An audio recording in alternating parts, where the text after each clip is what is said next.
Is a voluntary extension of the child support beyond the age of majority modifiable? Hello, I'm Ed Hecht, and I'm a Georgia divorce and child custody attorney. I'm also a divorced single father of 2 children. I personally know what it's like to deal with these kinds of family law issues, and I'm passionate about helping others get through them as well. In Georgia, the law provides that child support terminates upon the first to occur of several factors.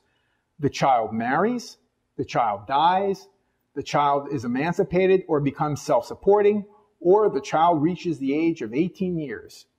If the child turns 18 years while still in and attending secondary school, in other words, high school, the child support obligation continues until the child ceases attending secondary school or high school, or completes and graduates from that secondary or high school.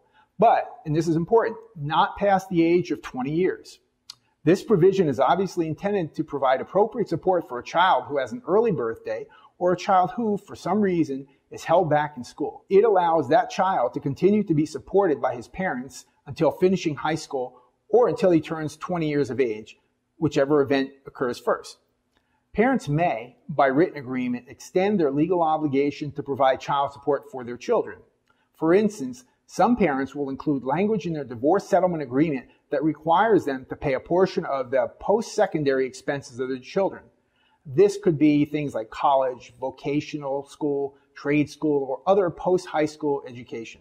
While most of us fully intend to assist our children with payment of their post-high school expenses, we obviously can't look into a crystal ball and see what our specific financial conditions will be when that time comes.